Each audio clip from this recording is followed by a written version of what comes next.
Welcome to the Srivastava classes. तो आज हम करने वाले हैं हमारी हिंदी का, और हमारे चैप्टर का नाम है हिंदी साहित्य का इतिहास, आदिकाल और मध्यकाल। तो देखो, मैंने इससे पहले वाले चैप्टर्स में आपको बताया था कि हिंदी साहित्य का जो इतिहास है उसे 3 पार्ट्स के अंदर डिवाइड किया गया है, आदिकाल, मध्यकाल और आधुनिक काल। तो हम इस वाले चैप्टर के अंदर आदिकाल और मध्यकाल के बारे में पढ़ेंगे, आधुनिक काल हम इससे नेक्स्ट चैप्टर में पढ़ेंगे। तो स्टार्ट करते हैं। सबसे पहले इंट्रोडक्शन दे देती हूँ। साहित्य में हमेशा एक जैसी प्रवृत्तियाँ नहीं रहती है। प्रवृत्तियों का मतलब यार, जैसे कि एक जैसा नेचर नहीं रहता है साहित्य का, उसमें भी चेंजेस होते रहते हैं। परिस्थितियों के अनुसार साहित्य की प्रवृत्तियाँ यानी कि स्वभाव भी बदलती रहती है। तो क्या होता है, देखो, तो परिस्थिति के अनुसार यानी कि जैसे जैसे समाज में बदलाव आते हैं, या फिर मतलब जैसे जैसे परिस्थितियों में बदलाव आता है, तो वैसे वैसे साहित्य का जो स्वभाव होता है वो भी बदलता है। साहित्य का अध्ययन उसकी प्रवृत्तियों के आधार पर विभाजित करके किया जाता है। अब देखो, साहित्य का अध्ययन कैसे किया जाएगा। अगर मैं बोलूँ कि हमें जितने भी अब तक साहित्य बने हैं मुझे उनका अध्ययन करना है। अब देखो, साहित्य क्या होता है यार, पहले तो ये बता दूँ। साहित्य वो होता है जिसमें मतलब हमारे इतिहास से रिलेटेड हमें कोई भी नॉलेज मिलती है, तो वो हो जाता है साहित्य।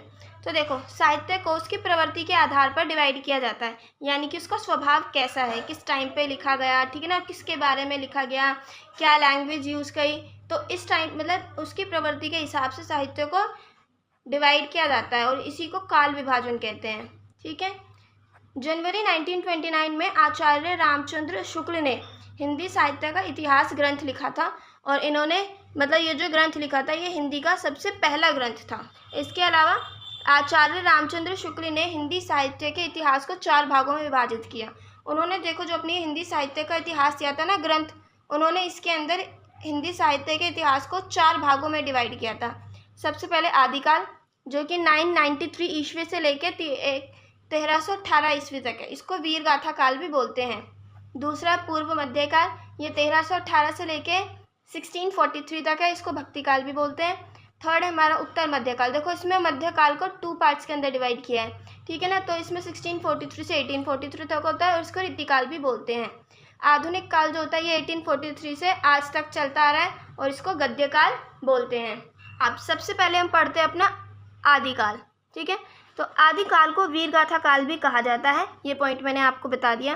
किसी भी साहित्यिक युग का नामकरण साहित्य की मुख्य प्रवृत्तियों के आधार पर किया जाता है। यार देखो, मतलब जैसे मैंने बताया था ऊपर, वीर गाथा काल, भक्ति काल, रीति काल, गद्य काल, तो आप ऐसे कैसे मतलब उसका ऐसा नामकरण किस तरीके से कर रहे हो, तो आप उसका नामकरण कर रहे हो उसके साहित्य की मुख्य प्रवृत्तियों से, यानी कि उस टाइम के साहित्यों में क्या क्या मेन बातें बताई गई थी, क्या क्या दर्शाया गया था, ठीक है ना, कैसी भाषा का इस्तेमाल किया गया था। तो इन प्रवृत्तियों के आधार पर आप किसी साहित्यिक युग का नाम रखते हो। ठीक है। शुक्ल जी ने निम्नलिखित 12 रचनाओं को आधार मानकर इस काल का नाम वीर गाथा काल रखना उचित समझा।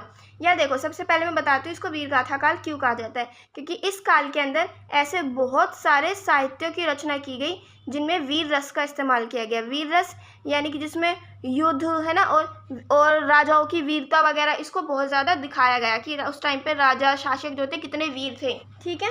तो इसीलिए इस टाइम को जो बोलते हैं वीर गाथा काल बोल देते हैं, क्योंकि इस टाइम पे अधिकतर साहित्य जो मिले थे उनके अंदर वीर गाथाएं की गई थी उनके शासकों की। ठीक है। तो अब हम देखने वाले हैं वो 12 रचनाएं जिनके आधार पर शुक्ल जी ने इस काल का नाम वीर गाथा काल रखा था।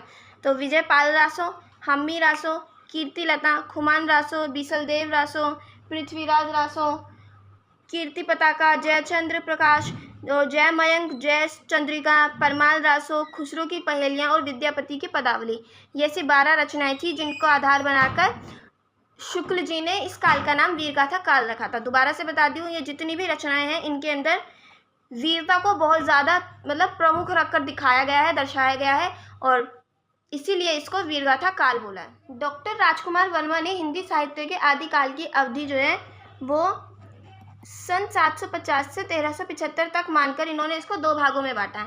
यानी कि डॉक्टर राजकुमार वर्मा जो थे, इन्होंने बोला कि आदिकाल की जो अवधि है वो 750 से लेकर 1375 ईस्वी तक है। तो इन्होंने ये मानकर इसको 2 भागों में बांट दिया। पहला होता है संधि काल, दूसरा चारण काल।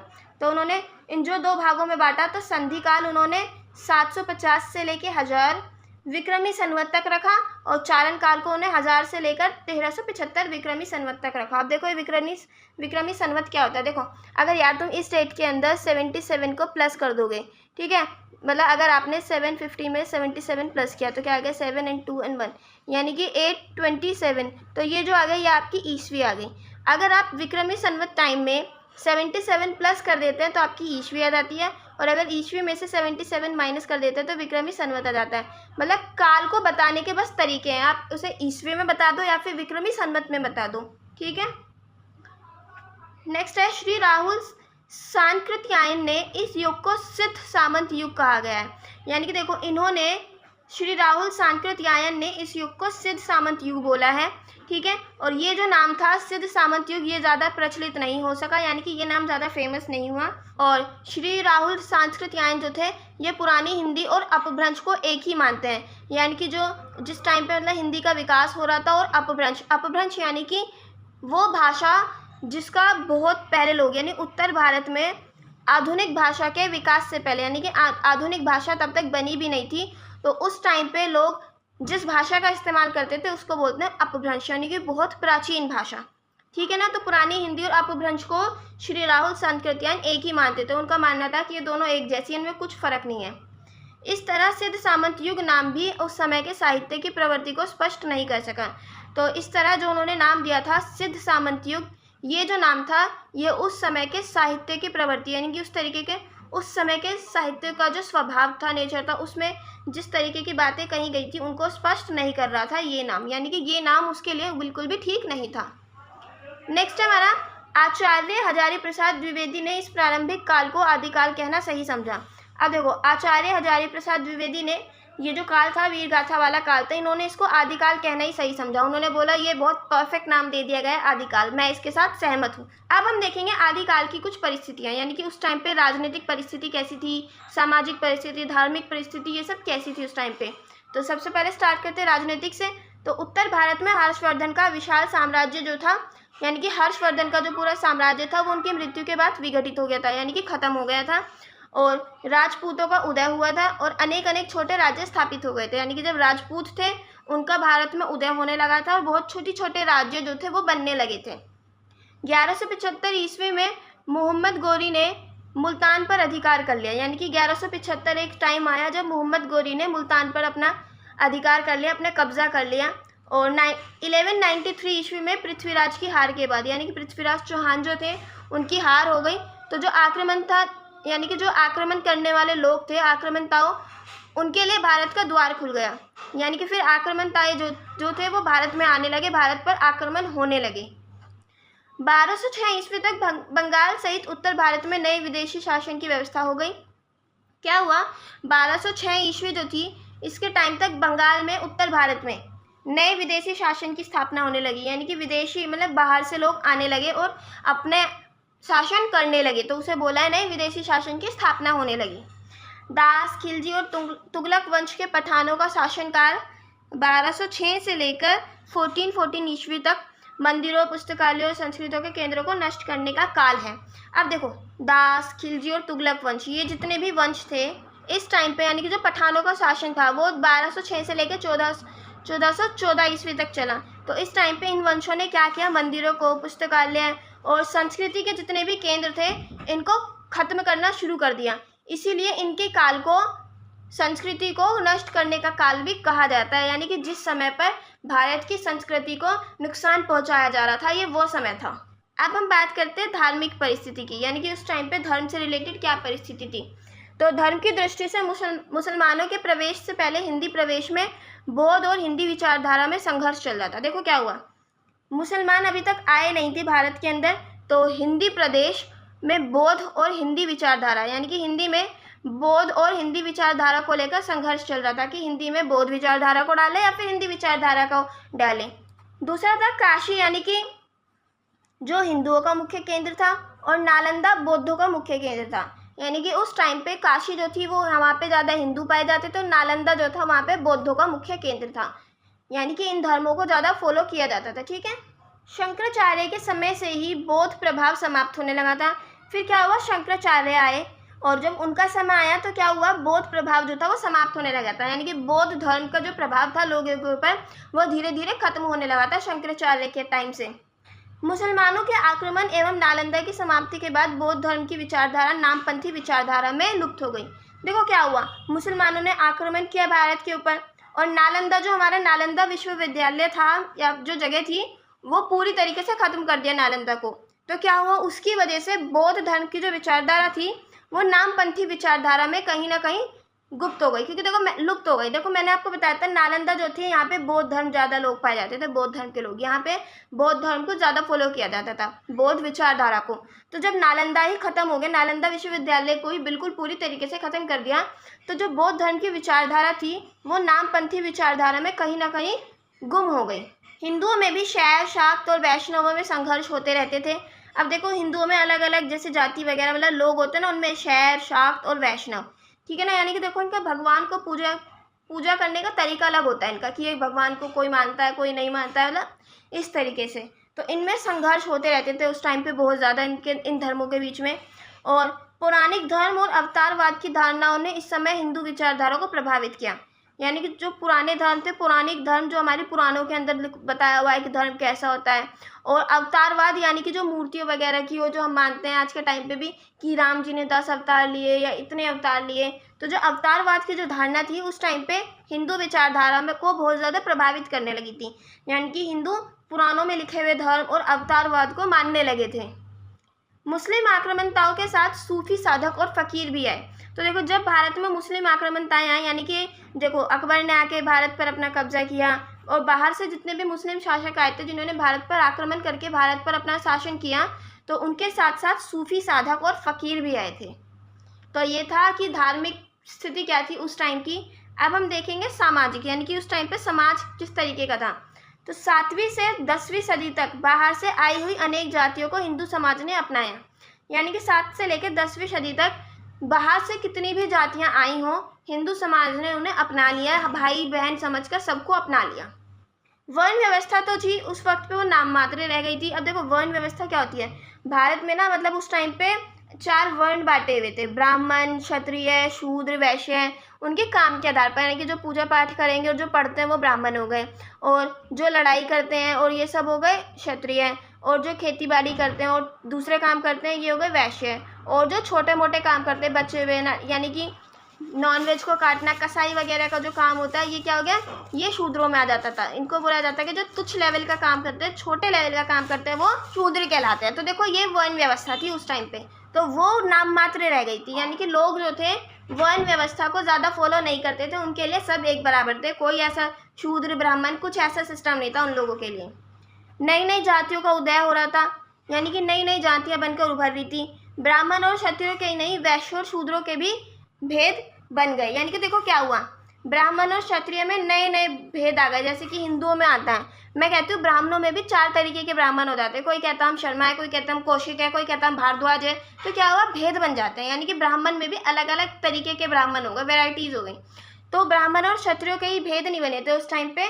वैश्य और शूद्र जो है इनके भी नए नए भेद बनने लग रहे थे, यानी कि वैश्यों में भी अलग अलग कैटेगरी के वैश्य होने लगे, शूद्र भी अलग अलग कैटेगरी के होने लगे, यानी कि शूद्रों में कोई ज़्यादा ऊंचा होने लगा तो कोई बहुत ज़्यादा नीचा होने लगा। इस तरीके से भेद बनने लगे थे। ब्राह्मणों की अनेक जातियों की तरह क्षत्रियों की भी अनेक जातियाँ हो गई, यानी कि वही मैंने अभी जो बताया, ब्राह्मण की बहुत सारी जातियाँ बन गई, तो उन्हीं की तरह क्षत्रियों की भी बहुत सारी जातियाँ बन गई। खान पान में और वैवाहिक संबंधों में नई नई मान्यताओं का समावेश होने लगा, यानी कि क्या खाना पीना चाहिए उस टाइम पे, खान पान के तरीके में और वैवाहिक संबंध में। यानी कि देखो क्या आता था, ब्राह्मण की शादी ब्राह्मण से होगी और वैश्यों की शादी वैश्यों में होगी। तो ये जो वैवाहिक संबंध में थे इनमें नई नई मान्यताएं जो थी वो ऐड होने लगी थी। अब यानी कि इनकी जो मान्यताएं थी, पुरानी विचारधारा जो थी अब वो बदलने लगी थी। तांत्रिक, योगी, महायानी, बौद्ध और हिंदू समाज की निम्न जातियों ने मुस्लिम धर्म अपनाया। यानी कि उस टाइम पे ये ऐसी बहुत सारी हिंदू समाज की जातियाँ थी, तांत्रिक, योगी, महायानी, बौद्ध, और हिंदू समाज की जो छोटी जातियाँ थी बोलूँ या फिर मैं बोलूँ बहुत सारी ऐसी जातियाँ थी जिन्होंने उस टाइम पे मुस्लिम धर्म को अपनाया। और उन्होंने मुस्लिम धर्म को क्यों अपनाया, क्योंकि देखो उस टाइम पे मुस्लिम शासक आ गए थे, तो वो लोग क्या होने लगे थे, अपने धर्म को बहुत ज़्यादा प्रचार करने लगे थे, वो अपने मुस्लिम धर्म को बहुत ज़्यादा प्रचार करने लगे थे। तो लोग उनके धर्म से आकर्षित हो गए और उन्होंने मुसलमान धर्म जो था वो अपना लिया। नेक्स्ट है, जनता से बात करने के लिए शासक वर्ग जनभाषा का उपयोग करता था। यानी कि उस टाइम पे जनता से बात करने के लिए शासक वर्ग, यानी कि जो शासन करते हैं, राजा, मंत्री, सेनापति जो भी होते हैं, वो सब जनता से बात करने के लिए जनता की भाषा का इस्तेमाल करते थे, यानी कि जनभाषा का, जो भाषा जनता समझती थी उसी भाषा का इस्तेमाल करते थे। इस्लाम धर्म ने दूसरे धर्मों को आकर्षित किया। अभी मैंने आपको बताया कि जो इस्लाम धर्म था उस टाइम पे उसने दूसरे धर्मों को आकर्षित किया और लोगों ने अपना धर्म परिवर्तन करना बहुत ज़्यादा शुरू कर दिया था। अब बात करते हैं हम साहित्यिक स्थिति की। तो आदिकाल में संस्कृत साहित्य जो था वो बहुत ज़्यादा मात्रा में बनाया गया, यानी कि संस्कृत भाषा में साहित्य बहुत ज़्यादा बनाए गए। और उस टाइम के जो साहित्यकार थे वो थे पद्मगुप्त, कल्हन, विल्हन, जयदेव, वत्सराज, जैनक, जयसिंह सूरी, महाकवि श्री हर्ष आदि। तो ये जो उस टाइम के साहित्यकार थे। शिलालेखों से हटकर देखो, शिलालेख क्या होता है? शिला का मतलब होता है पत्थर, ठीक है ना। अगर पत्थर पे कुछ लिखा हुआ मिल जाए तो उसको कहते हैं शिलालेख। तो उस टाइम पे शिलालेखों से हटके गद्य पद्य मिश्रित काव्यों का आरंभ जो था वो त्रिविक्रम और सामदेव सूरी ने शुरू कर दिया था, यानी कि इन्होंने गद्य और पद्य से मिलाकर काव्यों का निर्माण शुरू कर दिया था, कागज़ पर लिखना। उन्होंने शिलालेख से हटकर कुछ नया सोचा था। कौन थे? त्रिविक्रम और सामदेव सूरी। नेक्स्ट है जैन कवि। अब एक जैन के कवि थे जो थे सोमदेव सूरी। इनके चंपू काव्य, यानी कि इन्होंने एक नए तरीके के काव्य लिखे थे जिनका नाम था चंपू, ठीक है। तो इनके चंपू काव्यों में वीर, श्रृंगार और शांत रस की प्रमुखता रही है। इनके इन्होंने अपने काव्य में वीर, श्रृंगार और शांत, इन रस का बहुत ज़्यादा इस्तेमाल किया। अब यार ये रस क्या होते हैं? अपने वाक्य को और ज़्यादा अच्छा बनाने के लिए हम रस का इस्तेमाल करते हैं। ये रस क्या होता है? ये 10 तरीके के होते हैं। जैसे कि वीर हो गया, तो वीर रस क्या होता है? किसी वाक्य में वीरता को दिखाने का जो तरीका होता है, ऐसे शब्दों का इस्तेमाल करना जिससे वीरता दिखे, तो वो हो जाता है वीर रस। श्रृंगार रस यानी कि ऐसे शब्दों का इस्तेमाल करना जिसमें उस वाले हमारे रचना, इस वाले वाक्य के अंदर श्रृंगार दिखे या फिर प्रेम दिखे, तो वो क्या हो जाता है? श्रृंगार रस। यानी कि श्रृंगार से रिलेटेड अगर कुछ दिखता है, जैसे कि इसकी सौंदर्य से रिलेटेड कुछ दिखता है कि कितना सुंदर, कितनी सुंदर, उसका अच्छे से डिफाइन किया है, तो वो हो जाता है श्रृंगार रस, ठीक है। तो ऐसे उनके चंपू काव्यों में इन रसों की बहुत ज़्यादा प्रमुखता रही उस टाइम पे। और अपभ्रंश से आदिकालीन हिंदी साहित्य का सीधा संबंध रहा। देखो अपभ्रंश मैंने बताया था बहुत टाइम पहले की जो भाषा होती है, तो अपभ्रंश से ही जो थी वो हिंदी का जन्म हुआ था, अपभ्रंश से। तो आदिकालीन हिंदी साहित्य जो था उसका सीधा संबंध अपभ्रंश से था। तो यार सीधा संबंध तो होगा ना, क्योंकि हिंदी भाषा ही अपभ्रंश से निकली है, ठीक है। नेक्स्ट है विद्यापति की जो संस्कृत, अवहट और मैथिली तीनों में रचनाएं मिली। इनकी जो रचनाएं थी वो संस्कृत में, अवहट में और मैथिली तीनों भाषाओं में इनकी रचनाएं मिली। और आचार्य हजारी प्रसाद द्विवेदी ने अपभ्रंश साहित्य में 3 प्रकार के बंधों का उल्लेख किया। अब देखो आचार्य हजारी प्रसाद द्विवेदी थे, इन्होंने अपभ्रंश साहित्य में, यानी कि जो बहुत पहली भाषाओं में लिखे गए साहित्य थे, उनमें 3 प्रकार के बंधों का उल्लेख किया। पहला था दोहा बंध, पदड़ियाँ बंध और गे पद बंध। तो ये 3 पद थे जिनका इन्होंने उल्लेख किया था कि अपभ्रंश साहित्य में इन सब बंधों का मतलब इस्तेमाल किया गया। अब देखो यार बंध क्या होगा? एक तरीके से काव्य या फिर मैं बोलूँ साहित्य लिखने का जो पूरा तरीका होगा, किस तरीके से लिखा जा रहा है। आप उसे कहानी की फॉर्मेट में लिखते हो, नाटक के फॉर्मेट में लिखते हो, या फिर एक कविता की फॉर्म में लिखते हो जिसको काव्य बोल देते हैं, ठीक है ना। या फिर यहाँ पे बंध आ गया। एक होता पद भी तरीका होता है लिखने का, ठीक है। तो ये हो जाते हैं, मतलब इन्होंने उल्लेख किया था कि ये 3 बंध थे, 3 तरीके के बंध थे जिनका इस्तेमाल अपभ्रंश साहित्य में किया गया। अब नेक्स्ट है हमारा आदिकाल की प्रमुख विशेषताएं। तो इसमें पहला आता है हमारा वीर रस की प्रधानता, यानी कि आदिकाल में जितने भी साहित्य बने थे, यानी कि उस टाइम के साहित्यों में जो विशेषताएं थी मैं वो बता रही हूँ आपको। तो उस टाइम के साहित्यों में वीर रस का बहुत ज़्यादा इस्तेमाल किया गया था। तो इस काल के साहित्यों में वीरता को दिखाने के लिए काव्यों में वीर रस का भरपूर प्रयोग किया गया। वही मैंने आपको बताया कि साहित्यों में वीर रस का प्रयोग किया गया था। इस काल में वीरता से भरी रचनाएं जो थी वो बहुत ज़्यादा मात्रा में की गई। उन्होंने मतलब जो कवि थे उन्होंने अपने शासकों की वीरता दिखाने के लिए कि हमारा शासक कितना वीर है, बहुत सारी वीरता से भरी हुई रचनाएं बनाई थी। इस समय के रचयिता राजाओं के आश्रय में रहते थे, यानी कि राजा जो थे इन कवियों को अपने महल में रख लेते थे कि अब तुम यहाँ बैठो और अपनी कविताएं या फिर काव्य लिखते रहो। तो क्या होता था, कवि को क्या लगता था कि अब जो हमारा आश्रयदाता हो गया, यानी कि राजा ने हमें छत दी है, हमें खाना पीना, हमें सब कुछ दे रहा है, तो अब हमारा फर्ज बन गया है कि हम राजा की मतलब प्रशंसा करें हर तरफ। तो राजा की प्रशंसा हर जगह होनी चाहिए। तो कवि क्या करते थे, राजा की वीरता, उसके बारे में अच्छी अच्छी बातें लिखते थे, उसकी प्रशंसा ही करते थे, बढ़ा चढ़ाकर उनकी प्रशंसा करते थे वो अपनी रचनाओं में। इसलिए इस काल के साहित्य में वीर गाथा साहित्य भी कहा जाता है। नेक्स्ट है हमारा युद्धों का सजीव वर्णन। अब देखो यार, इस काल के युद्धों का वर्णन जो है वो बहुत ज़्यादा अधिक हुआ है इस काल में। अब अगर वीरता बता रहे हैं तो युद्ध हुए होंगे, उन्होंने बताया होगा हमारा राजा इस तरीके से जीता, इस तरीके से जीता। तो युद्धों का वर्णन बहुत ज़्यादा हुआ है, और ये वर्णन इतने सजीव यानी कि इतने रियलिटी बेस्ड लगते हैं कि मतलब ऐसा लगता है अगर आप इन्हें पढ़ोगे कि हाँ यार आप अपनी आंखों से देख रहे हो इन युद्धों को। तो ऐसा क्यों लगता है? तो ऐसा इसलिए लगता है क्योंकि इस काल के जो कवि थे वो युद्ध में मतलब युद्ध को खुद अपनी आंखों से देखते थे, और यही नहीं, वो उन युग में मतलब उन युद्धों में भाग भी लेते थे।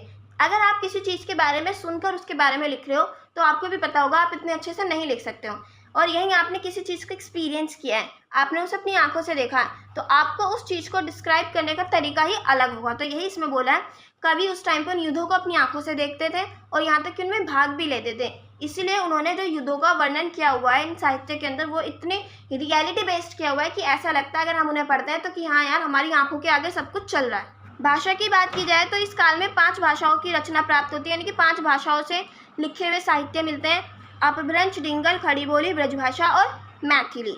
अब करते हैं प्रकृति चित्रण, यानी कि इस काल में जो था प्रकृति का चित्रण भी बहुत ज़्यादा हुआ है इस काल के साहित्यों में। देखो, युद्ध क्षेत्र में जाते हुए जब बीच में पढ़ते थे पहाड़, नगर, नदी, इन सब का जो वर्णन किया है कवियों ने बहुत जमकर किया है, यानी कि इतने अच्छे तरीके से किया है कि ऐसा लगता है यार प्रकृति उस टाइम पे कितनी अच्छी रही होगी। तो प्रकृति चित्रण भी आदिकाल की साहित्य की प्रमुख विशेषताएं हैं। तो ये कुछ विशेषताएं थी आदिकाल की जो मैंने अभी आपको समझा दी। तो देखो यार, शुरू करने से पहले एक बार फिर से मैं आपको बता देती हूँ, हमारा जो मध्यकाल है, क्या है हमारा मध्यकाल, उसको हिंदी के साहित्य में 2 पार्ट्स के अंदर डिवाइड किया हुआ है, यानी कि साहित्य में उसको 2 पार्ट्स के अंदर डिवाइड किया हुआ है। एक है हमारा भक्ति काल और दूसरा है हमारा रीतिकाल, ठीक है ना। तो हम अभी इस वक्त करने वाले हैं हमारा भक्ति काल। भक्ति काल को पूर्व मध्यकाल भी बोलते हैं। क्या बोलते हैं? पूर्व मध्यकाल भी इसको बोला जाता है। हिंदी साहित्य का भक्ति काल जो है वो 1318 ईस्वी से लेकर 1643 ईस्वी तक माना जाता है। तो इसको कब तक माना जाता है? 1318, यानी 1318 से लेकर 1643 तक। ये काल मुख्य रूप से भक्ति भावना को दिखाता है। तो ये जो हमारा भक्ति काल है ये मुख्य रूप से भक्ति भावना को दिखाता है, यानी कि इसके अंदर जितना भी मतलब उस टाइम पे जितने भी साहित्य वगैरह थे उन सब में भक्ति को बहुत ज़्यादा मेन रखा गया है, और उस टाइम पे धार्मिक स्थिति भी मतलब इस काल के अंदर मेन रूप से जो भक्ति भावना है उसको दर्शाया गया है। नेक्स्ट टाइप हमारा जो पॉइंट है वो है भक्ति काल की परिस्थितियाँ। तो उस टाइम पे कैसी परिस्थितियाँ थी, यानी कि धार्मिक परिस्थिति कैसी थी, सामाजिक परिस्थिति कैसी थी, राजनीतिक परिस्थिति कैसी थी। अब हम एक एक करके उनको देखेंगे, ठीक है। तो स्टार्ट करते हैं अपनी धार्मिक परिस्थिति से। फर्स्ट पॉइंट हमारा वैदिक धर्म का बोलबाला था। तो देखो यहाँ भक्ति काल यानी कि पूर्व मध्यकाल के समय पर वैदिक धर्म का बोलबाला था। उस टाइम पे वैदिक धर्म बहुत ज़्यादा प्रचलित था। दूसरा था लोग एकांत में भगवान का ध्यान किया करते थे, यानी कि उस टाइम पे लोग जो थे वो शांति में एकांत में भगवान का ध्यान किया करते थे। यज्ञ आदि द्वारा वायुमंडल शुद्ध किया करते थे। अब देखो यार, आप लोगों ने सुना होगा पहले टाइम पे यज्ञ किए जाते थे, यानी कि अगर बारिश नहीं आ रही है तो यज्ञ कर लो, ठीक है ना। या फिर लोगों को लगता था हमारे इष्ट देवता हमसे नाराज़ ना हो जाए, रुष्ट ना हो जाए, इसलिए यज्ञ कर लो, ठीक है। तो मतलब यज्ञ वगैरह काफ़ी किए जाते थे। तो यज्ञ आदि के द्वारा वायुमंडल को शुद्ध किया करते थे उस टाइम पे लोग। देखो उन लोगों का मानना था कि अगर हमारे वातावरण में बहुत ज़्यादा मतलब जो नेगेटिविटी बोलते हैं, उस टाइम पे तो नेगेटिविटी मानते थे, बट आज के टाइम पे क्या होता है, जैसे पोल्यूशन वगैरह हो जाता है ना, तो पता है क्या होता है, जैसे घी की आहुति दी जाती है, तो जब घी को जलाया जाता है लकड़ी के साथ, तो वो घी जो होता है वो हमारे एयर में काफ़ी हद तक पोल्यूशन को कम करता है। तो उस टाइम पे यज्ञ किए जाते थे वायुमंडल को शुद्ध करने के लिए। नेक्स्ट हमारा समय के साथ देश में अज्ञान का अंधेरा छा गया। क्या हुआ, जैसे जैसे समय बीतता गया तो देश में अज्ञान यानी कि मूर्खता का अंधेरा छा गया। अनेक देवी देवताओं की मूर्तियां बनाई जाने लगी। अब यानी कि क्या हुआ, हिंदू धर्म के अंदर बहुत सारे देवी देवताओं की मूर्तियां बनाई जाने लगी और ब्रह्मा, विष्णु, शिव, राम, कृष्ण आदि की मूर्तियों की पूजा होने लगी। जैसे कि आज के टाइम पे हम करते हैं, हमारे शिव जी हैं, ब्रह्मा, विष्णु जी, राम, कृष्ण, तो आज के टाइम पे हम इन सब भगवानों की मूर्तियों की पूजा करते हैं। तो वो उस टाइम से शुरू हो गया, उस टाइम पे मूर्तियों की पूजा जो थी वो शुरू हो गई। व्यक्तियों के वंश और जाति को प्रधान माना जाने लगा। यानी कि देखो क्या था पहले टाइम पे, यानी कि जो आदमी होता था, एक व्यक्ति क्या काम कर रहा है उसके काम को उसकी जाति के ऊपर रखा जाता था। यानी कि ये फ़र्क नहीं पड़ता कि वो किस जाति का है किसका नहीं है, वो काम क्या कर रहा है ये मैटर करता है। बट क्या हुआ, जैसे ही भक्ति काल आया तो व्यक्ति का वंश यानी कि वो किस वंश में पैदा हुआ है, उसकी जाति क्या है, इसको ज़्यादा प्रधान माना जाने लगा। यानी कि इसको ज़्यादा फोकस करने लग गए लोग कि इसकी जाति क्या है, छोटी जाति, ऊँची जाति, मतलब इस तरीके से कैटेगराइज कर दिया। महात्मा बुद्ध ने धार्मिक अवस्था में सुधार करने का बीड़ा उठाया। तो भक्ति काल में महात्मा बुद्ध ने धर्म की अवस्था में सुधार करने का बीड़ा उठाया था। स्वामी शंकराचार्य ने भारत में बौद्ध धर्म को उखाड़ फेंका। अब जैसे ही मतलब महात्मा बुद्ध के बाद स्वामी शंकराचार्य आए तो क्या हुआ, स्वामी शंकराचार्य ने भारत से बौद्ध धर्म को पूरी तरीके से उखाड़ फेंका। भगवान महावीर के पंथ अब देखो भगवान महावीर है, उनका पंथ जो है जैन धर्म, ठीक है ना। तो जैन धर्म ने अहिंसा यानी कि लड़ाई झगड़े ना करना, ठीक है ना, इन सब का मतलब अहिंसा का बहुत ज़्यादा प्रचार किया। आप लोगों ने सुना होगा महात्मा गांधी ने अहिंसा आंदोलन उठाया था, यानी कि हम आंदोलन करेंगे लेकिन उसमें हम हिंसक नहीं होंगे, बिल्कुल भी लोगों को नुकसान नहीं पहुंचाएंगे। तो भगवान महावीर ने पंथ यानी कि उनके जो पंथ था जैन धर्म ने अहिंसा का बहुत ज़्यादा प्रचार किया, और इतना प्रचार किया यानी कि उस टाइम पे अहिंसा की जो ये विचारधारा थी ये इतनी फैल गई कि देश में जो थी नपुंसकता की सीमा लांघ गया हमारा देश। यानी कि उस टाइम पे लोगों ने लड़ना झगड़ना सब छोड़ दिया, किसी को कुछ कहना बंद कर दिया, मतलब अगर कोई उनके साथ कुछ गलत भी कर रहा है तो लोगों ने गलत सहना शुरू कर दिया।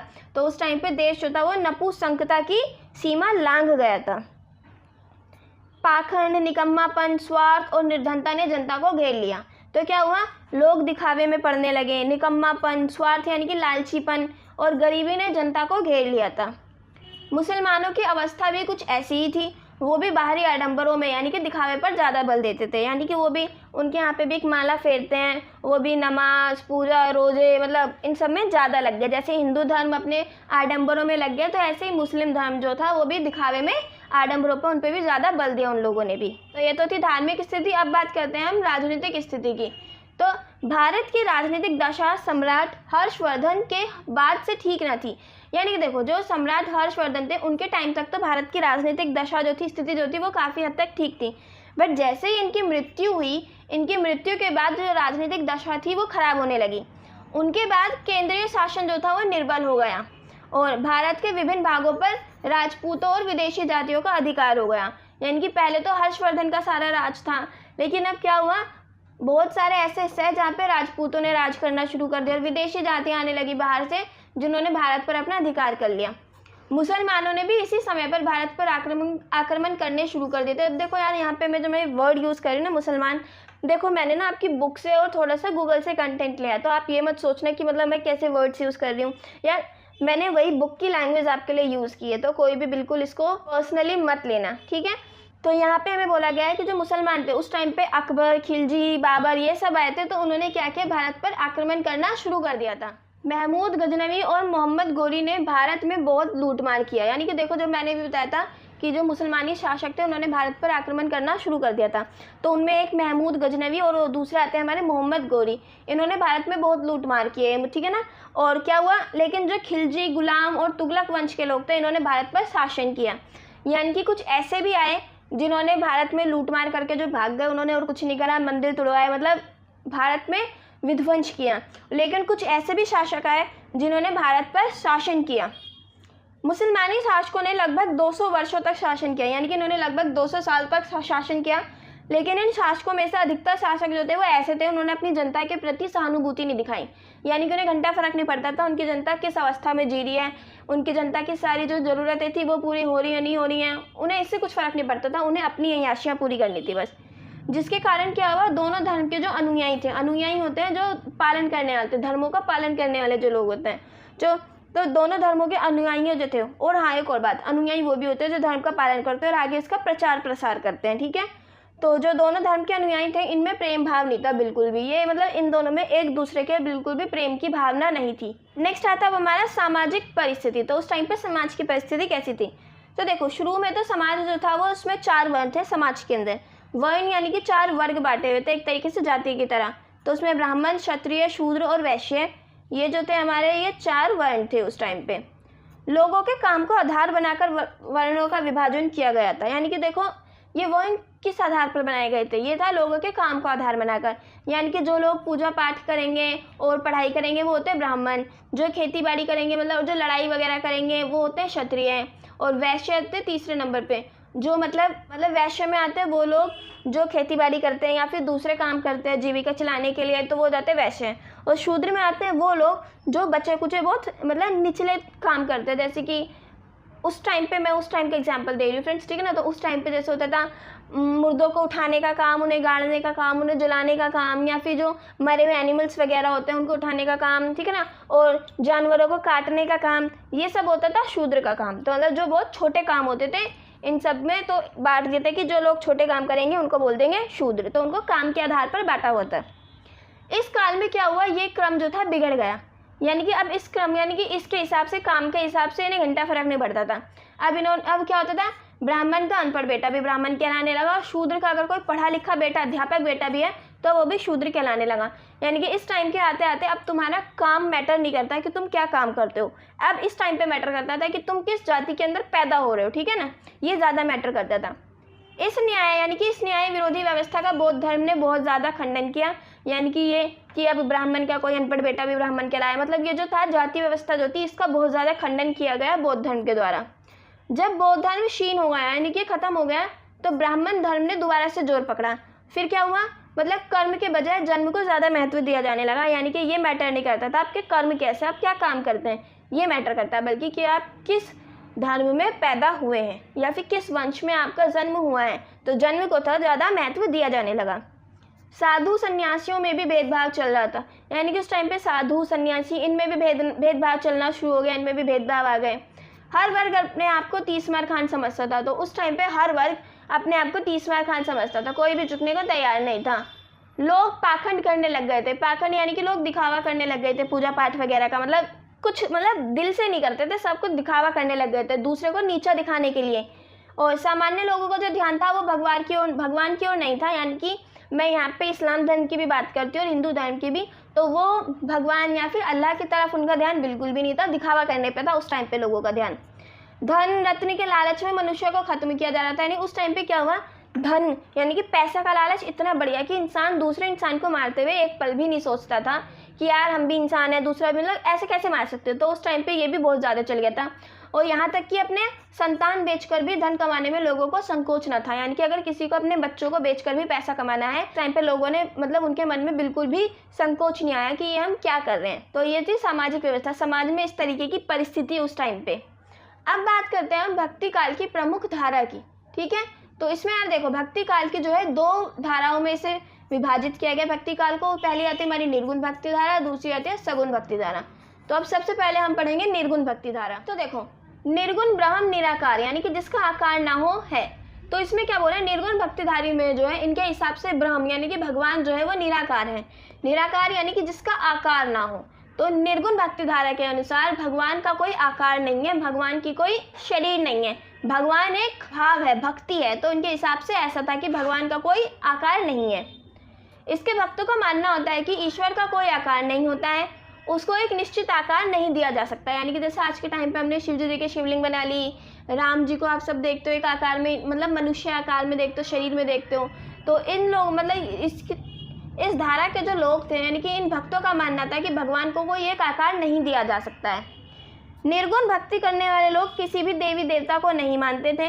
और हिंदी में निर्गुण भक्ति की अभिव्यक्ति जो है वो सबसे पहले महाराष्ट्र के प्रसिद्ध सनत नामदेव की रचनाओं में मिलती है। यानी कि निर्गुण भक्ति क्या होता है, इसको सबसे पहले जो समझाया था, इसकी जो सबसे पहले अभिव्यक्ति की थी वो महाराष्ट्र के प्रसिद्ध सनत ने की थी, जिनका नाम था नामदेव। इन्होंने अपनी रचनाओं में निर्गुण भक्ति का जिक्र किया था। हिंदी काव्य में निर्गुण भक्ति की पूरी प्रतिष्ठा का जो श्रेय है वो कबीरदास को जाता है। यानी कि हिंदी के जितने भी काव्य हैं इसमें निर्गुण भक्ति का जो पूरा मतलब उसको प्रचार प्रसार किया गया है, इसकी प्रतिष्ठा की गई है, उसका पूरा का पूरा जो श्रेय है वो कबीरदास को जाता है। इनके अलावा दादू, नानक, रायदास, सुंदरदास, मूलकदास आदि बहुत सारे ऐसे अनेक संत थे जिन्होंने निर्गुण भक्ति में अपना योगदान दिया। अब हम बात करते हैं निर्गुण भक्ति धारा को भी जो है दो शाखाओं में बांटा गया है। अब इसको दो शाखाओं में बांटा गया, हम देखते हैं वो दो शाखा कौन सी है। तो ज्ञानाश्रय शाखा और प्रेमाश्रय शाखा। तो देखो पहली आती है हमारी ज्ञानाश्रय शाखा। तो ज्ञानाश्रय शाखा का जो संबंध है वो निर्गुण भक्ति से है। मैंने अभी बताया था निर्गुण भक्ति को दो शाखाओं में बांटा गया, तो इसका संबंध निर्गुण भक्ति से है। और इसमें कवि धर्म की तीन बातें यानी कि कर्म, ज्ञान और मुक्ति, इनमें से ज्ञान का आश्रय लेके यानी कि ज्ञान को आश्रय लेकर भक्ति पथ की ओर अग्रसर होने को कहता है। यानी कि देखो सिंपल सी बात में सिंपल लैंग्वेज में समझा देती हूँ। इसमें ये बोला गया है, कवि इसमें ये बोलते हैं कि ज्ञान का सहारा लेकर हम भगवान की ओर जा सकते हैं। यानी कि भगवान को प्राप्त करने का जो तरीका है वो है ज्ञान। तो इसमें कवियों ने ये बोला है, तो इसीलिए इस शाखा का जो नाम है वो ज्ञानाश्रय रख दिया है, यानी कि ज्ञान पर आश्रित। तो इसीलिए इस शाखा को ज्ञानाश्रय शाखा भी कहा गया है। इसे ही संत काव्य अथवा निर्गुण ज्ञानाश्रय शाखा आदि नामों से भी पुकारा जाता है। अब देखो ये जो हमारी ज्ञानाश्रय शाखा, इसी को संत काव्य या फिर निर्गुण ज्ञानाश्रय शाखा मतलब इन नामों से भी पुकारा जाता है। अब बात करते हैं प्रमुख संत कवि, यानी कि ज्ञानाश्रय शाखा में ऐसे कौन से मेन कवि थे, यानी कि प्रमुख संत कवि कौन कौन थे। सबसे पहले आते हैं हमारे कबीर। तो 1399 से 1518 ईस्वी तक इनका सब कुछ जीवन काल बताया गया है। तो देखो, कबीरदास संत काव्य या फिर निर्गुण भक्ति शाखा के प्रतिनिधि कवि थे, यानी कि ये ऐसे कवि थे जिन्होंने इसको आगे मतलब बहुत इसका प्रचार प्रसार किया। ये एक समाज सुधारक थे, भक्त और कवि थे। तो ये समाज सुधारक, भक्त और कवि थे। वे समाज की रूढ़ियों पर बड़ी निर्ममता से आक्रमण करते थे। निर्ममता यानी कि बड़ी बेदर्दी से, ठीक है ना। तो ये समाज की रूढ़ियों पर, यानी कि ऐसे पुराने विचार जो समाज में चलते आ रहे हैं और जिनका कोई तर्क नहीं, मतलब जिनका कोई ऐसा नहीं है कि हाँ ये सही तरीके मतलब अच्छे के लिए हो रहे हैं कुछ भी, तो वो रूढ़ियाँ हो जाती हैं।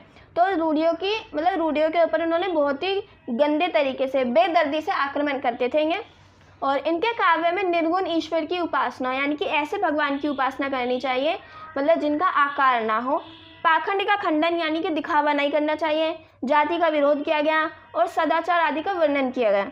तो इनके काव्य में निर्गुण ईश्वर की उपासना, पाखंड का खंडन, जाति का विरोध और सदाचार आदि इन सब का वर्णन किया गया है। इन सिंपल लैंग्वेज इन्होंने अपने काव्यों के अंदर, यानी जितनी भी रचनाएं इन्होंने की हैं, इन्होंने उसमें बोला है कि निर्गुण ईश्वर की जो है उपासना, मतलब निर्गुण ईश्वर की उपासना करनी चाहिए, है ना। और इन्होंने अपने खंडन, मतलब इन्होंने पाखंड का खंडन किया अपनी सारी काव्यों में, और जाति का विरोध किया है, और मतलब ये सब इन्होंने वर्णन किए हैं। कबीर के काव्यों को साखी, सबद और रमैनी में विभक्त किया गया, यानी कि देखो इनके काव्यों को 3 कैटेगरीज में डिवाइड किया है, साखी, सबद और रमैनी। इन्होंने अपने काव्यों के जरिए लोगों को बहुत सारे संदेश दिए हैं। अब देखो हम एक एक करके उन जो संदेश हैं उनको हमने निम्नलिखित शीर्षकों में विभाजित कर दिया है, यानी कि ईश्वर, गुरु, धर्म ग्रंथ, हिंदू मुस्लिम एकता, जाति पाति और सदाचार। ठीक है, तो ईश्वर को देखते हैं सबसे पहले। तो कबीर ने सर्वशक्तिमान निराकार ईश्वर की भक्ति का उपदेश दिया है, यानी कि इन्होंने बोला है कि एक ऐसे भगवान की भक्ति करनी चाहिए जो पहले तो जिनका कोई आकार ना हो, और दूसरा जो सर्वशक्तिमान हो, यानी कि बहुत ज़्यादा शक्तिशाली हो, ठीक है ना, ऐसे भगवान को। कबीर मूर्ति पूजा में बिल्कुल भी विश्वास नहीं रखते थे। उनका मानना था कामकाज करते हुए भी मनुष्य को भगवान के ध्यान में मतलब मग्न रहना चाहिए, मतलब कामकाज करते हुए भगवान को याद करते रहना चाहिए। दूसरा आता गुरु।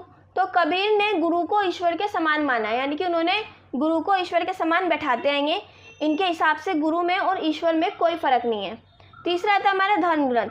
तो देखो हर धर्म का अपना अपना ग्रंथ होता है जिसे आधार मानकर लोग मनमाने अर्थ अनर्थ करते हैं, यानी कि जो भी उनके धर्म में लिखा होता है ढंग से उन्हें कुछ समझ तो आता नहीं, बट हमारे धर्म में ये लिखा है, ये लिखा है, ये लिखा है, कुछ भी मानते रहते हैं और आपस में लड़ते झगड़ते रहते हैं।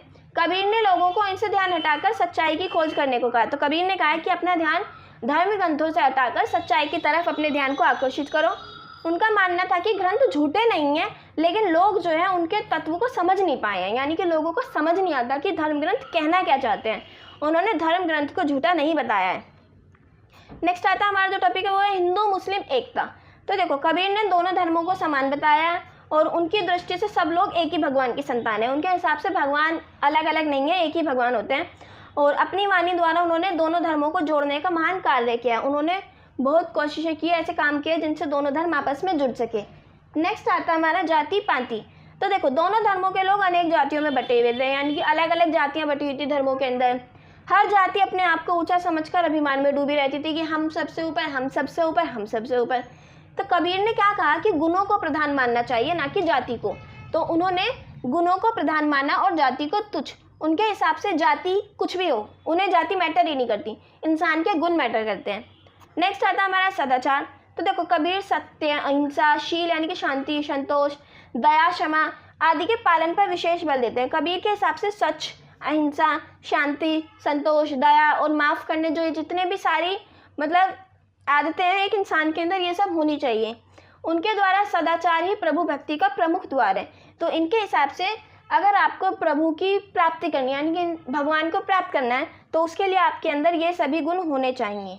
तो देखो यार एक छोटा सा मैंने मतलब कुछ पॉइंट्स थे जो आपकी बुक में नहीं थे, इस वाले टॉपिक में तो मैंने ऐड किए हैं।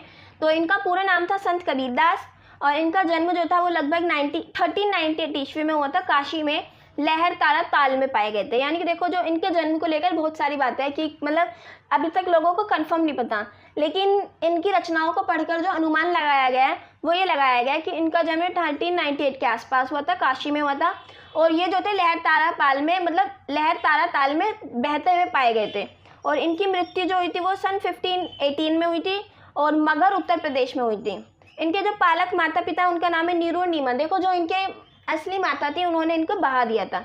ऐसा कहा जाता है कि एक इनके गुरु थे जिन्होंने इनकी एक विधवा माँ को ये आशीर्वाद दे दिया था कि मतलब तुम्हें पुत्र होगा। तो तब कबीर जी हुए थे, तो उन्होंने मतलब शर्म के कारण, लज्जा के कारण कबीर जी को अपने पास ना रखकर बहा दिया था। फिर इन्हें नीरू और नीमा जो थे, इन दोनों एक पूरे मतलब ये जो पूरा कपल था इन्होंने इनको पाला। और इनकी पत्नी का नाम था लोई, यानी कि कबीर जी की पत्नी का नाम था लोई। इनका एक बेटा था जिसका नाम था कमाल और इनकी बेटी थी जिसका नाम था कमाली। तो ये छोटी सी इन्फॉर्मेशन थी जो मैंने आपको एक्स्ट्रा दी है। तो देखो यार, अभी मैं आपको प्रमुख कवि बता रही थी ज्ञानाश्रय शाखा के, तो उसमें हमने कबीर पढ़ लिया। अब मैं आपको बताती हूँ नानक। तो देखो इनका जो जन्म हुआ था वो 1469 में हुआ था और इनकी मृत्यु 1538 में हुई थी। सिख संप्रदाय के आदि गुरु थे ये, ठीक है ना। और इनका जन्म लाहौर के पास ननकाना साहिब में हुआ था। कहाँ हुआ था? लाहौर के पास ननकाना साहिब में। इनके पिता का नाम था कालू खत्री, माता का नाम तुर्ता। और पिता द्वारा व्यापार के लिए जो धन इन्होंने साधु संतों को खिला दिया था। यानी कि देखो जब ये घर से निकले थे तो मतलब इनके पिता ने इनको कुछ धन दिया था कि यार तुम जाके आगे चल के अपना व्यापार करना। लेकिन इन्होंने क्या किया, वो जो दिया हुआ धन था इन्होंने उसे साधु संतों को खिला दिया। और इन्होंने दोहे पद आदि सिखों के आदि ग्रंथ में लिखे गए हैं। यानी कि इनके जो दोहे हैं, पद हैं, वो सिखों के आदि ग्रंथ में लिखे गए हैं। अब नेक्स्ट हम पढ़ने वाले वो है सुंदरदास। तो इनका जन्म हुआ था 1596 में, मृत्यु हुई थी 1689 में। तो इनका जो जन्म था वो जयपुर में ध्योसा के एक वैश्य के घर में हुआ था। किसके घर में? वैश्य के घर में। और इन्होंने पूरी विधिवत शिक्षा प्राप्त की थी। देखो यार, अब तक जितने भी मैंने आपको अभी वो 2 कवि ऊपर नाम बताए हैं उनमें से किसी ने भी ढंग से मतलब अच्छे से किसी स्कूल में, विश्वविद्यालय में शिक्षा प्राप्त नहीं की, लेकिन इन्होंने विधिवत शिक्षा प्राप्त की थी। काशी में रहकर इन्होंने विद्या का अभ्यास किया था और घूम घूम कर अनुभव भी बहुत कमा लिया था। हिंदी, संस्कृत, फारसी, गुजराती, मारवाड़ी और पंजाबी भाषाओं का इन पर मतलब अच्छा अधिकार था। इनको ये सारी भाषाएं बहुत अच्छे से आती थी। और इन्होंने जो ग्रंथ लिखे थे उसका नाम था सुंदर विलास और ज्ञान समुद्र। देखो इनके अलावा भी बहुत सारे कवि थे, लेकिन जो मेन मुझे लगे वो मैंने आपको बता दी, बाकी आप कवियों के नाम पढ़ सकते हैं। तो अब हम टॉपिक पढ़ने वाले हैं वो है ज्ञानाश्री शाखा की प्रमुख विशेषताएं। तो हमने जो भी ज्ञानाश्री शाखा पढ़ी थी उसकी अब हम कुछ विशेषताएं पढ़ने वाले हैं। तो देखो यार, मैंने यहाँ पे बहुत शॉर्ट में बताया हुआ है, बट मैं आपको अभी समझा दूंगी, इसको अच्छे से एक्सप्लेन कर दूंगी ताकि आप एग्जाम में अच्छे से लिख सकें। तो देखो पहला आता है निर्गुण उपासना। यानी कि ये जो शाखा है इसके अंदर निर्गुण उपासना की मतलब ज़्यादा विशेषता है, मतलब कि इसमें ऐसे भगवान की पूजा करने को कहा गया है जिनका कोई आकार नहीं होता, यानी कि निर्गुण उपासना करने को कहा गया है। दूसरा, जाति व्यवस्था का विरोध किया गया है इस शाखा के अंदर। यानी कि जो उस टाइम पे जाति व्यवस्था थी, जो वो 4 वर्ण बांटे हुए थे, हिंदू वगैरह, मतलब जो ब्राह्मण और ब्रह्म, क्षत्रिय, वैश्य, शूद्र, ये जो इतने सारे ग्रुप्स मतलब इतने सारी जाति बांटी हुई थी, तो इनका विरोध किया गया है।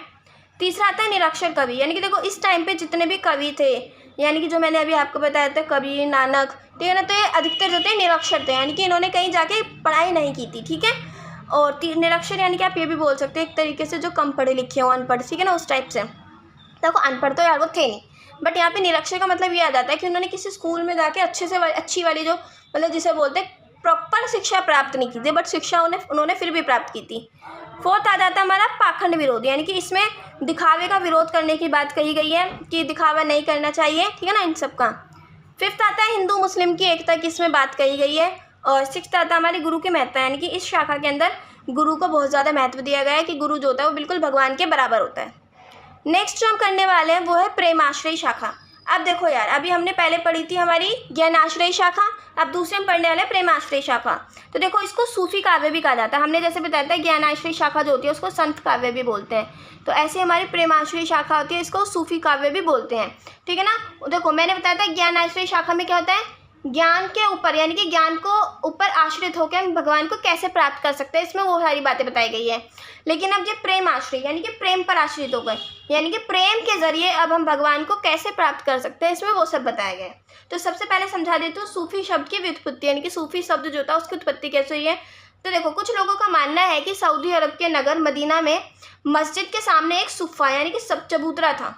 यानी कि सऊदी अरब में एक नगर था मदीना, उसमें एक मस्जिद थी, उसके सामने एक चबूतरा बना हुआ था, उस पर एक फ़कीर बैठता था और उस फ़कीर को सूफ़ी कहा जाने लगा, यानी कि वो जो फ़कीर था वो सूफ़ी कहलाया। नेक्स्ट पॉइंट हमारा, प्रसिद्ध इतिहासकार अल बरूरी ने साफ़ी शब्द से सूफ़ शब्द की उत्पत्ति बताई है।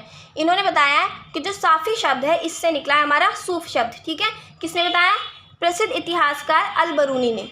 अब हम देखते हैं सूफ़ी मत, यानी कि जो सूफ़ी थे उस टाइम मतलब उनका मानना क्या था, सूफ़ी मत क्या था, ठीक है।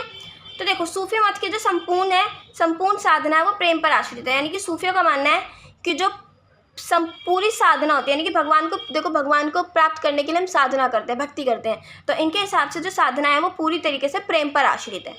सूफी वो है जो अपने प्रिय के प्रेम में सदैव मस्त रहता है। तो सूफी क्या है? सूफी वो है जो हमेशा अपने प्रिय के प्रेम में, प्रिय कौन आ गई यहाँ पर, जिससे वो प्यार करता है, ठीक है ना, तो उसके प्रेम में हमेशा मस्त रहता है।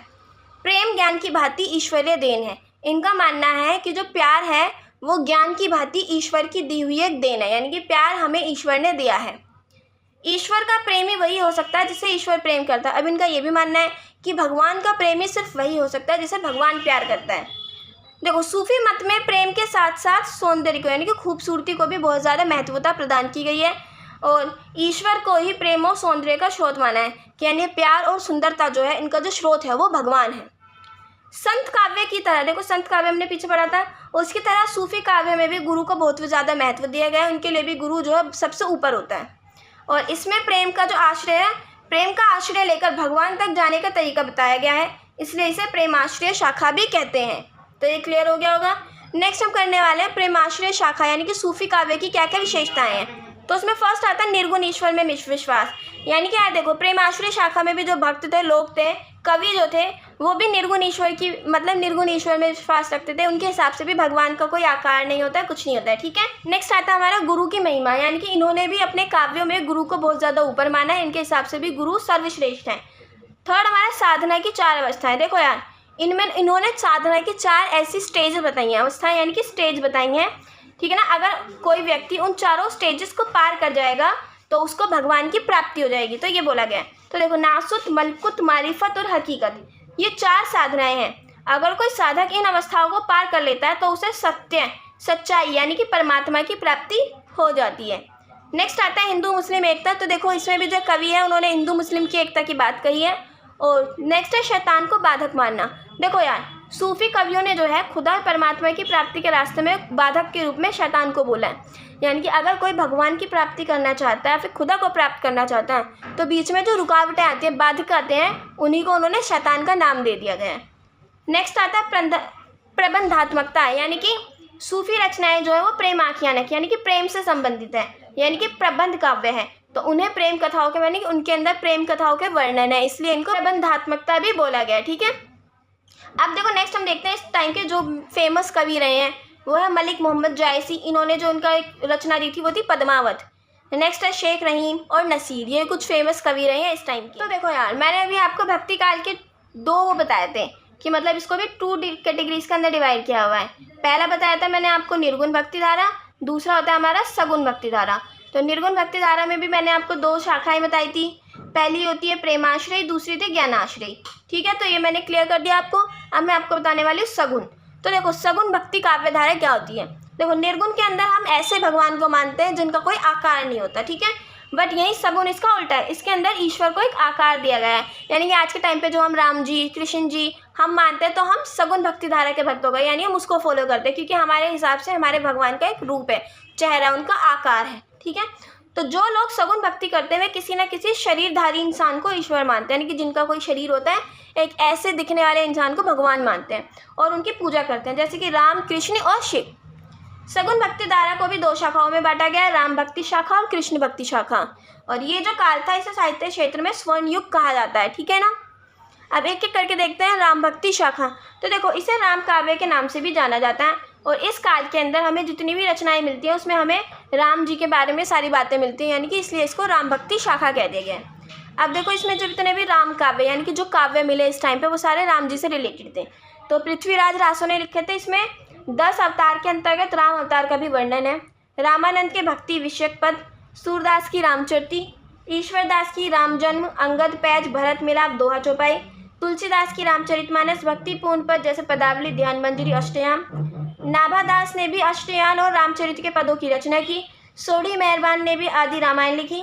प्राणचंद्र चौहान ने रामायण महानाटक लिखा, और हृदय राम ने हनुमान नाटक लिखा, ठीक है। तो आप समझ गएंगे इस टाइम पे जितनी भी रचनाएं हुई थी उन सब में कहीं ना कहीं राम जी का जिक्र ज़रूर हुआ, राम जी की भक्ति का जिक्र ज़रूर हुआ, इसलिए इसको राम भक्ति शाखा बोला गया। अब ये देखो, इस टाइम के जो प्रमुख कवि हैं उनमें सबसे पहले आते हैं सूरदास। तो ये मुख्य रूप से एक कृष्ण भक्त थे, यानी कि देखो ये कृष्ण भक्त कवि थे, लेकिन इन्होंने राम जी की भक्ति से रिलेटेड भी काफ़ी रचनाएं की हैं।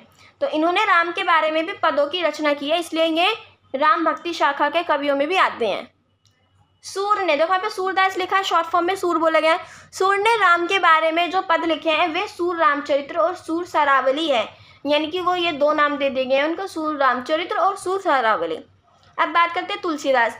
इस टाइम के सबसे मेन कवि थे, जो मेन थे वो थे तुलसीदास, इसलिए मैंने इसको 2 स्टार कर दिया, ठीक है।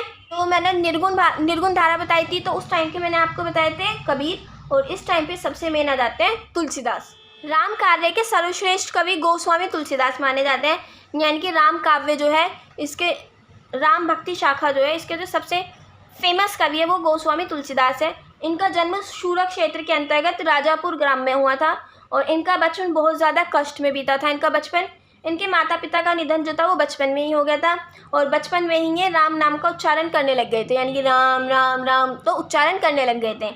इनका एक मुँह बोला नाम था जिसको इनको राम बोला कहते थे, और इनकी पत्नी जो थी उसका नाम था रत्नावली, ठीक है ना। और जो रत्नावली थी वो दीनबंधु पाठक की पुत्री थी, और कुछ समय बाद इन्होंने अपना घर छोड़ दिया था, यानी कि 1680 संवत 1680 में बोलूँ या फिर 1623 ईस्वी में काशी में 80 घाट पर इन्होंने अपने प्राण त्याग दिए। तो देखो यार, अगर जो ये संवत बोला मैंने, अगर मैं इसके अंदर 77 को माइनस कर दूंगी तो मेरा ईस्वी निकल जाएगी, और अगर ईस्वी में मैं 77 को प्लस कर दूंगी तो मेरा संवत निकल जाएगा, ठीक है ना। दोनों टाइम को बताने के अलग अलग तरीके हैं। तो वही 1623 ईस्वी में काशी में 80 घाट था, उन्होंने यहाँ पे अपने प्राण त्याग दिए थे, और 3 तारीख को शनिवार को उस टाइम था श्रावण शुक्ल, यानी कि महीना जो था वो श्रावण का महीना था, ठीक है। गोस्वामी जी के नाम से 37 ग्रंथ पाए जाते हैं आज के टाइम पे, लेकिन सभी जो है प्रमाणिक नहीं है, यानी कि इन सब के प्रमाण नहीं है कि ये सब गोस्वामी जी ने ही लिखे हैं। नागरी प्रचारिणी सभा ने, यानी कि एक सभा थी नागरी प्रचारिणी, इन्होंने इनके निम्नलिखित यानी कि 12 ग्रंथों को प्रमाणित किया कि ये ऐसे 12 ग्रंथ है जो तुलसीदास ने लिखे हैं। तो उसमें आता है रामचरितमानस, रामलला नच्छू, दोहावली, वैराग्य संदीपनी, बरवे रामायण, पार्वती मंगल, जानकी मंगल, रामाज्ञ प्रश्न, कवितावली, गीतावली, श्री कृष्ण गीतावली और विनय पत्रिका, मतलब विनय पत्रिका, ठीक है ना। ये ऐसे 12 ग्रंथ थे जो तुलसीदास द्वारा लिखे गए। रामचरितमानस जो है वो हिंदी जगत का अद्वितीय प्रबंध काव्य है, यानी कि ऐसा काव्य है, यानी कि इसके जैसा काव्य और कोई नहीं है, ये एक ऐसा इकलौता काव्य है, ठीक है। इनके काव्य में अलंकारों का प्रयोग भी किया गया है, जो काव्य सौंदर्य में 4 चंद लगा देता है, यानी कि इन्होंने अलंकारों का भी बहुत ज़्यादा इस्तेमाल किया है, जो इनके काव्यों में 4 चांद लगा देते हैं। इन्होंने रसों का भी बहुत आसानी से, यानी कि बहुत अच्छे से इन्होंने उसका इस्तेमाल किया है। रस जो है उनका प्रयोग भी इनके काव्य को बहुत सुंदर बना देता है। तुलसी यानी कि जो भाषा है उन्होंने वो प्रभावपूर्ण भाषा का इन्होंने इस्तेमाल किया है, और गोस्वामी जी ने अवध और ब्रज भाषा का भी बहुत ज़्यादा अच्छे से इस्तेमाल किया है, और इन्हें अन्य विषयों का भी ज्ञान था, यानी कि देखो अवधि और इनकी भाषा के अलावा इन्हें ऐसे बहुत सारे विषय थे जिनका ज्ञान था, जैसे कि ज्योतिष, राजनीति, आचार शास्त्र, दर्शन, काव्य शास्त्र, संगीत, मनोविज्ञान, इन विषयों का, इन सब्जेक्ट्स की भी इनको नॉलेज थी। अब देखो इस टाइम के कुछ और कवि बता रही हूँ मैं तुलसीदास जी के अलावा, तो स्वामी अग्रदास, नाभादास, हृदयराम, प्रेमचंद चौहान और महाराज विश्वनाथ सिंह, तो ये अलग ऐसे कवि थे जो इस टाइम पे दूसरे कवि थे तुलसीदास के अलावा। तुलसीदास मेन थे, इसलिए उनके बारे में मैंने आपको छोटा सा उनका इंट्रोडक्शन, उनकी इन्फॉर्मेशन दे दी है। हम देखने वाले राम काव्य की विशेषताएं। तो देखो यार, इस टाइम पे दास्य भाव की भक्ति जो थी इसमें दिखाई गई है। दास्य भाव भक्ति यानी कि आपने हनुमान जी को देखा होगा, हनुमान जी जो भक्ति करते थे राम जी की, इसमें उसको दिखाया गया है। यहाँ पर एक और एग्जाम्पल आता है, राम जी के जो भाई थे भरत, आपने सुना होगा भरत जो इनके भाई थे उनकी भी बहुत ज़्यादा, मतलब, और लक्ष्मण जी जो थे, ठीक है ना, मतलब उनका भक्ति भाव जो था अपने भाई को लेकर उसको दिखाया गया है, ठीक है ना। और दास्य भाव यहाँ पर आ जाता है हनुमान जी को। हनुमान जी राम जी को, मतलब हनुमान जी थे वो अपने आप को दास मानते थे, और उनकी जो भक्ति थी उसको दिखाया गया है इसके अंदर बहुत ज़्यादा अच्छे से। ऐसे भरत जी और लक्ष्मण जी जो थे वो भी अपने आप को इनका दास मानते थे, सोचते थे हमारा पूरा जीवन राम जी के लिए न्यौछावर, ठीक है ना। दूसरा दिखाया मर्यादा की प्रतिष्ठा, यानी कि देखो यार, राम जी को एक मर्यादा पुरुषोत्तम राम बोला गया, आपने सुना होगा राम जी को बोला गया मर्यादा पुरुषोत्तम राम, यानी कि उस टाइम पे उन्होंने जो है एक मर्यादा सेट कर दी कि बेटा कैसा होना चाहिए, ठीक है ना, ये सब उन्होंने सेट कर दिया। तीसरा आ जाता है आदर्श की स्थापना, यानी कि वही आदर्श स्थापना कर, यानी कि ये स्थापित कर दिया कि एक आदर्श बेटा, आदर्श पति, ठीक है ना, और आदर्श राजा कैसा होता है, तो उन्होंने लोगों के लिए कुछ ऐसी चीज़ें स्थापित कर दी, तो आदर्श की स्थापना की। नेक्स्ट आता है भाषा प्रयोग की विविधता, यानी देखो अलग अलग भाषाओं में राम काव्य की रचना की गई, तो ये भी एक इसकी विशेषता है। और नेक्स्ट आता है हमारा प्रकृति चित्रण, यानी कि इन राम काव्यों के अंदर प्रकृति का भी काफ़ी चित्रण किया गया है। प्रकृति यानी नेचर का। देखो जब वो वहाँ पर गए थे, यानी कि उनका वनवास में गए थे, तो वो जंगल में गए थे, तो वहाँ पर जो प्रकृति थी उसका भी बहुत ज़्यादा अच्छे से चित्रण किया गया है। नेक्स्ट आती है अब हमारी कृष्ण भक्ति शाखा। देखो राम भक्ति शाखा के अंदर राम जी के जीवन से रिलेटेड सब कुछ था, कृष्ण भक्ति में कृष्ण जी से रिलेटेड है, तो इस शाखा को कृष्ण काव्य के नाम से भी जाना जाता है। और कृष्ण भक्ति साहित्य जो है वो शुद्ध धार्मिक वातावरण में रचा गया है, यानी कि एक ऐसे वातावरण में रचा गया है जो बिल्कुल शुद्ध धार्मिक वातावरण था। कृष्ण भक्ति साहित्य को प्रमुख रूप से देखो इन्हें भी दो भागों में विभक्त किया गया है। पहला आता है जिसका प्रधान लक्ष्य था भक्ति सिद्धांत के निरूपण करना। देखो यार, जो कृष्ण भक्ति के साहित्य थे इनको दो भागों में बांटा गया। कैसे? यानी कि कुछ साहित्य तो ऐसे थे जिनमें भक्ति सिद्धांत को दिखाया गया, यानी कि भक्ति कैसी होनी चाहिए। दूसरा कृष्ण की लीलाओं को दिखाया गया, यानी कि आपने सुना होगा कृष्ण जी बचपन में क्या क्या लीलाएं करते थे उनको दर्शाया गया। तो इन दो भागों में बांटा गया है। कृष्ण भक्त कवियों का मन जो था वो ज़्यादातर कृष्ण की मधुर लीलाओं में ही रमा है। यानी कि देखो कृष्ण भक्त कवि जो थे वो ज़्यादातर कृष्ण की जो बचपन में या फिर बड़े होकर जो उन्होंने लीलाएं की हैं उनमें ज़्यादा रमा रहा, उन्होंने उनको ज़्यादा दर्शाया है। कृष्ण भक्ति साहित्य मुक्तक और गेय पदों की शैली में रचा गया है। अब देखो कृष्ण भक्ति साहित्य है जो ये मुक्तक और गेय पद यानी कि अलग अलग शैली होती है, अलग अलग तरीके होते हैं, तो उनमें रचा गया है।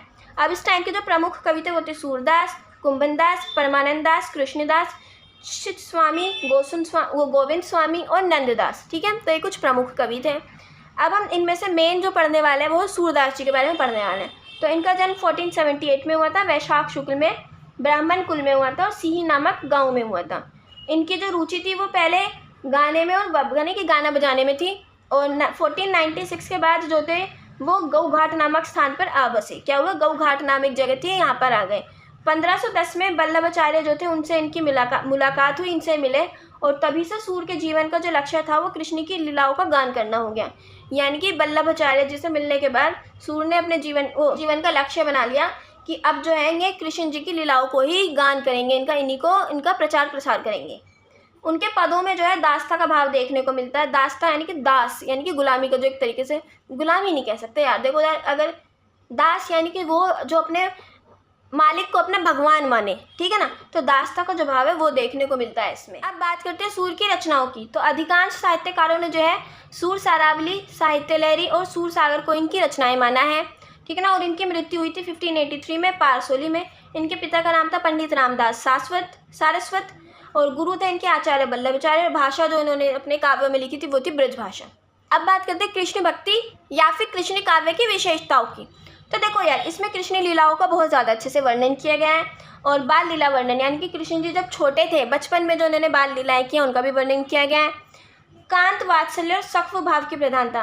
तो देखो इसमें जो भाव दिखाए गए, भाव यानी कि जो जो फीलिंग्स इसमें दिखाई गई हैं उनको नाम दिए गए हैं। सख्य यानी कि फ्रेंडशिप वाला जो होता है, वात्सल्य यानी कि खुशी वाला जो होता है, कांत एक और मुझे इसका नाम नहीं पता, ठीक है ना। तो इन भावों को भी इनमें दिखाया गया है। और ब्रज भाषा काव्य धारा है, यानी कि इसमें ब्रज भाषा का बहुत ज़्यादा उपयोग किया गया है, और कुछ छंद जो थे उनका भी उपयोग किया गया है। सीमित यानी कि कुछ तरीके के छंद के जो थे वो कुछ प्रकार अपनाए गए। देखो अगर सोचो, छंद के मैं मानती हूँ 50 प्रकार हैं, तो इसमें ऐसे 10 या 15 का इस्तेमाल किया गया है, ठीक है। तो सीमित छंदों का प्रयोग किया गया है। तो ये कुछ विशेषताएं हो गई। अब नेक्स्ट हम देखने वाले हैं भक्ति काल के अलावा जो मैंने आपको बताया था रीतिकाल। तो अब एक एक करके अब हम रीतिकाल को पढ़ते हैं। तो देखो यार, रीतिकाल को उत्तर मध्यकाल भी कहते हैं, और आचार्य रामचंद्र शुक्ल ने रीतिकाल की समय सीमा जो है वो 1643 से 1843 तक बताई है। संवत में अगर मैं इसे बताऊं तो 1700 से 1900 तक। और इस काल को जो है शुक्ल ने उत्तर मध्यकाल यानी कि रीतिकाल का नाम दिया है। रीति शब्द का मतलब होता है विशेष प्रकार की पद रचना, यानी कि इस टाइम पे बहुत अलग अलग तरीके की पद रचनाएं की गई थी, यानी कि उनका निर्माण किया गया था। तो इसीलिए इस काल को रीतिकाल कह देते हैं। अब इस काल की कुछ परिस्थितियों की बात करते हैं। तो सबसे पहले देखते हैं सामाजिक परिस्थिति कैसी थी इस टाइम पे। तो देखो, समाज दो वर्गों में बटा हुआ था, शासक और शासित, यानी कि जो शासक करते हैं और एक जनता, ठीक है ना, इन दो वर्गों में बटा हुआ था। शासक वर्ग के पास सुख सुविधा का हर सामान मौजूद था, लेकिन जो जनता थी यानी कि शासित वर्ग जो था वो शासन तंत्र के तले नीचे कुचली जा रही थी, उसका कोई ध्यान नहीं था। जनता भूख और बीमारी से मर रही थी, और कवि भी जो उस टाइम के जो कवि थे वो भी जनता के दुख दर्द को छोड़कर शासकों का गुणगान करते थे। नेक्स्ट आता है हमारा राजनीतिक परिस्थिति। तो देखो, मुगल काल के सुदृढ़ संगठित होने के कारण, यानी कि मुगल काल इतना ज़्यादा उसने अपने आप को फैला लिया, इतना ज़्यादा अच्छे से वो डेवलप हो गया जो बादशाह थे वो विलासिता की ओर बढ़ने लगे, यानी कि वो अय्याशियों की ओर बढ़ने लगे। अब उन्हें डर नहीं रहा कि हमारे काल मतलब हमें कोई उखाड़ फेंकेगा, उन्हें रहा अब तो हम जम गए, अब हमें कोई कुछ नहीं कर सकता। इसका जो प्रभाव था वो हिंदू राजाओं पर भी पड़ा। उन्होंने भी मुग़ल दरबार की अय्याशियों को देखकर उन्होंने भी अय्याशियाँ करनी शुरू कर दी।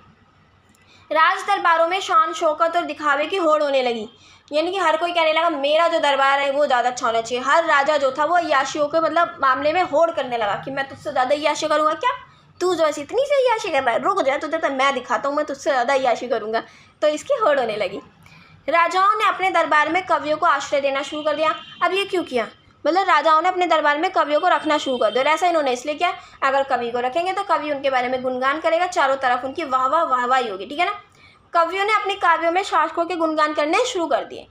नेक्स्ट आता है धार्मिक परिस्थिति कैसी थी। तो देखो भक्ति काल में सगुन भक्ति का विशेष प्रचार हुआ और भक्ति काल में धार्मिक प्रवृत्तियों की भरमार थी, यानी कि भाई भगवानों की भरमार थी, जो रीतिकालीन विलासिता की नदी में बहकर नष्ट हो गई। यानी कि रीतिकाल में जो याशी की एक नदी बह रही थी, याशी करने का टाइम था, उस टाइम पे भक्ति जो थी वो पूरी तरीके से बह गई। यानी कि अब लोगों के लिए भक्ति धर्म वगैरह कुछ मैटर नहीं करता। भारत की जनता जो थी वो अपनी सांस्कृतिक विरासत को भूल चुकी थी उस टाइम पे। अब हम बात करते हैं रीतिकालीन काव्यधारा की विशेषताएं, यानी कि उस टाइम पे जो काव्य लिखे गए थे उनकी विशेषताएं क्या थी। पहला, संस्कृत साहित्य के आधार पर रीति ग्रंथों की रचना होती है, यानी कि जितने भी संस्कृत में लिखे गए साहित्य थे उनके आधार पर इनकी ग्रंथों की रचना हुई। इस काल का जो प्रधान रस था वो श्रृंगार रहा, यानी कि इस काल में जो काव्य थे उनके अंदर जो रस इस्तेमाल किया गया वो इस्तेमाल किया गया श्रृंगार रस, ठीक है ना। श्रृंगार रस के साथ साथ वीर रस का भी बहुत ज़्यादा इसमें रचनाएं मिलती हैं इस टाइम पे। और इस काल की जो भाषा थी वो ब्रिज और अवधी थी। मुसलमानी दरबारों के प्रभाव से फारसी शब्दों का भी मिश्रण हुआ इनके काव्य में, यानी कि कुछ ऐसे शब्दों का भी इस्तेमाल किया जो फारसी भाषा से लिए गए। इस काल में लक्षण ग्रंथों का निर्माण हुआ। किन ग्रंथों का निर्माण हुआ? लक्षण ग्रंथों का। इस काल के कवियों को अलंकार बहुत ज़्यादा प्यारे थे, इसलिए उन्होंने अपनी कविताओं में अलंकारों को खूब इस्तेमाल किया, खूब सजाया।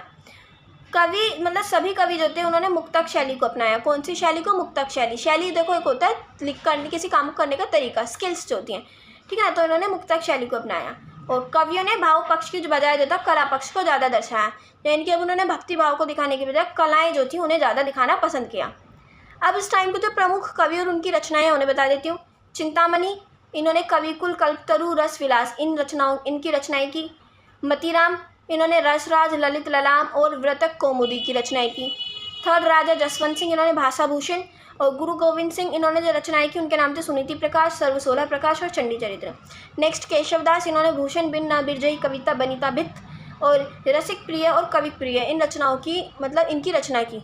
नेक्स्ट आता है बिहारी लाल, इनकी रचनाएं थी बिहारी सतपई और भूषण की रचनाएं थी शिवा बावली, शिवराज भूषण, छत्रसाल दशक। देव की जो थी भवानी विशाल, घनानंद की थी सुजान विनोद, सुजान सागर, विहार लीला। तो ये तो इस टाइम पे इनके मेन जो कवि थे वो ये सब थे और इनकी रचनाएं ये सब थी। तो आई थिंक मैंने ये वाला जो चैप्टर था पूरा कंप्लीट कर दिया है। अगर आपको कोई भी डाउट हो तो आप मुझसे अपना डाउट कमेंट बॉक्स में क्लियर कर सकते हैं। आपको मैं दोबारा बोल रही हूँ, कोई भी डाउट हो आप मुझसे पूछ सकते हैं। और अगर आपको वीडियो पूरी तरीके से समझ आ गई तो कमेंट ज़रूर कीजिएगा कि आपको समझ आ गई है, मुझे मोटिवेट करने के लिए। Thanks for watching, see you.